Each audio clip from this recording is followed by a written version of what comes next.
Salut tout le monde, c'est Marianne Oulala. Aujourd'hui, je vous retrouve pour une nouvelle vidéo sur les États-Unis.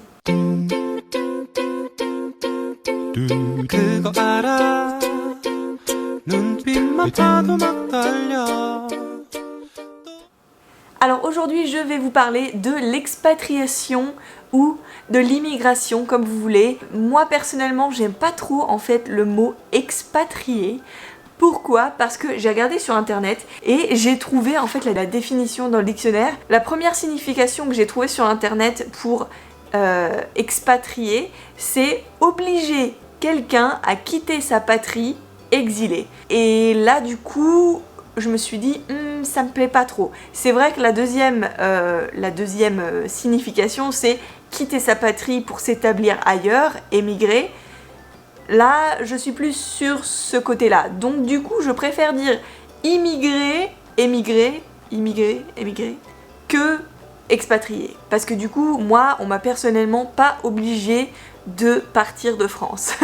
C'est totalement mon choix et je pense que c'est le choix de pas mal d'expatriés qui sont aux États-Unis. Je suis moi-même partie à 18 ans, installée en Corée du Sud pour 10 ans. J'avais une carte verte, donc une carte de résident en Corée. J'étais légale complètement, j'ai travaillé là-bas, etc., etc. J'ai rencontré mon chéri et donc je suis partie aux États-Unis m'installer, donc parce que je le voulais et parce que je voulais suivre mon amour. Voilà, c'est beau.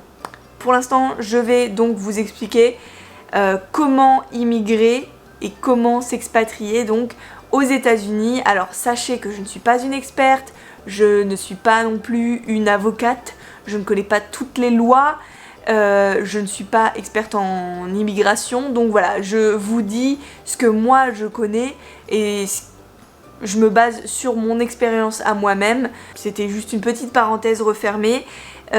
Donc, pour immigrer aux États-Unis légalement, encore une fois là j'appuie sur le fait légalement, hein. Pour immigrer légalement, il vous faut donc un titre de séjour, donc une carte de séjour qui s'appelle la Green Card, donc la carte verte, ou un visa, donc un visa de travail, etc. Vous avez plusieurs types de visas, donc là aussi, je ne connais pas tous les types de visas. Je sais qu'il y a un visa artiste, je sais qu'il y a un visa de travail, je sais qu'il y a un visa aussi d'épouse. Alors, est-ce que c'est un visa qui peut vous faire travailler ou quoi que ce soit ? Je sais pas vraiment. Par exemple, si vous venez aux États-Unis juste pour voyager, vous pouvez rester, si vous êtes français, 90 jours. Mais c'est vrai que après les 90 jours, ça devient illégal. Et du coup, je sais pas comment ça se passe niveau si vous voulez avoir un visa après, mais il vaut mieux faire les choses dans la légalité, n'est-ce pas ? Je sais que pas mal de Français s'inscrivent pour le tirage au sort de la Green Card. Alors ça, c'est un truc qui m'a étonnée parce que en fin de compte, les Coréens n'ont pas le droit de faire ça parce que je crois que c'est basé sur les chiffres déjà de l'immigration légale et illégale, il me semble. Et du coup, les Coréens sont beaucoup trop nombreux et du coup, ils n'ont pas le droit de faire la loterie pour la carte verte. Mais les Français ont le droit. Je sais pas si les Belges ont le droit. Je pense que c'est à peu près pareil. Est-ce que les Suisses ont le droit ? Je ne sais pas. Est-ce que les autres ? Je ne sais encore moins. Mais voilà, pour la France, vous pouvez faire ça. J'ai une copine que j'avais rencontrée à Paris, qui en fait, j'ai vu sur Instagram qu'elle était à Las Vegas. Et je lui ai envoyé un message, je lui ai dit « Mais hey, t'es à Las Vegas, t'es pas très loin de chez moi, tu peux venir, je te ferai la guide, etc. etc. » Et en fait, elle m'a expliqué que elle a gagné à la loterie sa carte verte et elle vient s'installer donc en Californie, il me semble, dans pas très longtemps, donc je pense en juin ou juillet, quelque chose comme ça. Et là en fait, c'est vraiment la loterie, c'est-à-dire que c'est un tirage au sort. Je pense qu'il y a quand même des critères, même si c'est un tirage au sort, je pense qu'il y a quand même des critères en jeu. Après voilà, je ne suis pas non plus une experte, j'ai pas eu ma carte verte comme ça, donc je peux pas vraiment vous en parler. Si vous avez des questions, je pense qu'il y a pas mal d'informations sur internet, donc cherchez sur Google. Et si j'ai l'occasion de pouvoir interviewer cette copine, eh bien je le ferai avec grand plaisir, je sais pas si elle voudra, mais voilà, en tout cas je pourrais peut-être même lui poser quelques questions sur le processus, etc. En tout cas, il y a plein de manières de venir aux États-Unis pour y vivre légalement. Donc via le travail, via un sponsor, via le mariage, via votre famille, si par exemple votre père est américain, ou voilà. Enfin, il y a plein de trucs qui rentrent en compte, et là aussi, je ne connais pas tout ça, mais ce que je pouvais vous dire et ce que je peux vous raconter, c'est mon histoire, comment j'ai eu ma carte verte. Si vous êtes d'ailleurs intéressé par comment j'ai eu ma carte verte en Corée, parce que j'ai eu ma carte verte en Corée 2 ans avant de partir de Corée, ça a été très compliqué et ça a été un processus très long. Mais donc moi mon histoire c'est que voilà, je suis partie de mon pays qui est la France à 18 ans pour m'installer donc en Corée du Sud, où j'ai eu donc une bourse du gouvernement pour 5 ans, bref, je vous la fais courte, je suis restée 10 ans, j'ai eu ma carte verte et j'ai rencontré mon futur mari pendant que je travaillais en Corée du Sud. Et donc, sachant que mon mari habite à Los Angeles et habitait à Los Angeles à ce moment-là, c'est vrai que ça nous a posé pas mal de questions. Est-ce que lui, il vient s'installer à Séoul? Est-ce que moi, je pars m'installer aux États-Unis? Et après moult réflexions, j'ai décidé de moi m'installer aux États-Unis et voilà, me voilà ici. Ça va faire 2 ans, ça va faire même un petit peu plus de 2 ans que je suis à Los Angeles. C'est dingue comment le temps passe vite. Donc moi j'ai réussi à avoir ma carte verte très rapidement. Je pense que je suis très chanceuse parce que j'ai des copines même françaises pour lesquelles ça a mis genre 6 mois, 1 an pour avoir une carte verte. Et moi, ça a mis 3 mois et demi. J'ai eu trop de la chance. On était vraiment bien préparés. On avait vraiment tous les papiers qu'il fallait. Nous, on n'a pas pris d'avocat parce qu'il y a tout un processus de prendre un avocat pour avoir une carte verte, pour s'inscrire donc à l'application de la carte verte. Mais nous, non, on n'en a pas pris. On a fait tout nous-mêmes.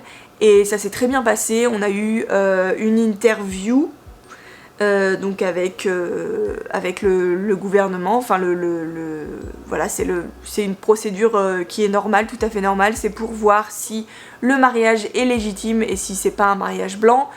Donc nous ça s'est très bien passé. On est arrivé avec plein de photos, plein de souvenirs, et puis c'est vrai que voilà, en parlant de nos sentiments, etc., je pense que la personne a vu que c'était pas un faux mariage, et donc elle nous a mis hop un petit tampon et c'était parti. J'ai reçu ma première carte, donc c'était une carte pour voyager en fin de compte. Je l'ai reçue genre 3 semaines après.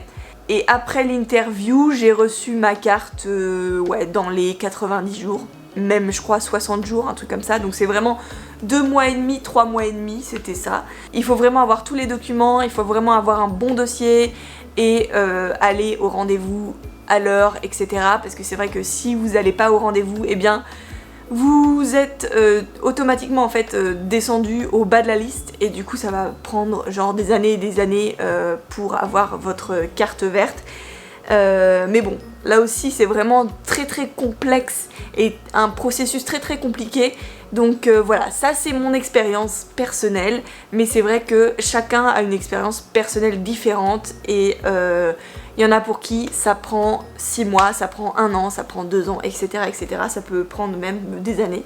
Qu'est-ce que je peux vous dire de plus? Oui, je voulais vous parler aussi de immigrer illégalement. Alors, ne faites pas, si j'ai un conseil à vous dire, ne le faites pas, parce que j'ai entendu qu'il y avait pas mal de gens, notamment des Français, qui se disaient bah écoute, on va se lancer, on va partir aux États-Unis et puis on va ne pas retourner en France après les 90 jours.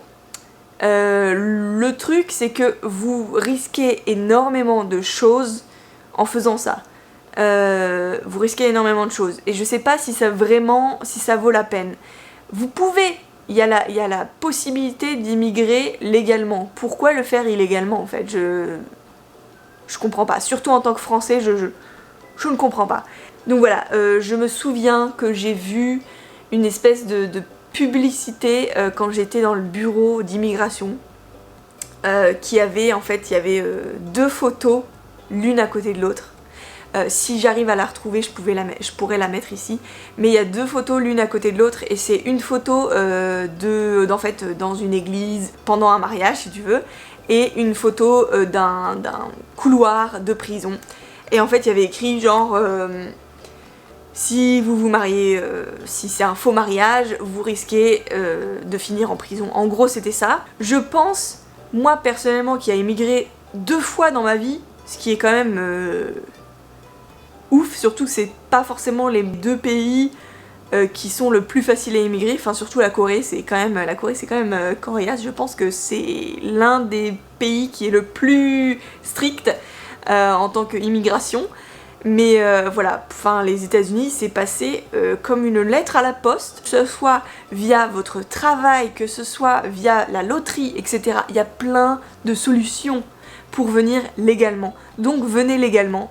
Si je peux vous conseiller quelque chose, c'est venir légalement. Que ce soit même aux États-Unis ou en Corée. Et si d'ailleurs vous avez des questions sur la Corée et sur comment j'ai eu ma carte verte en Corée, etc. etc.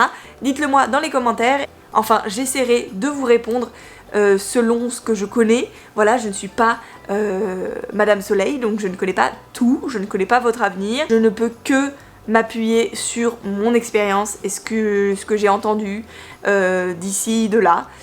Donc voilà.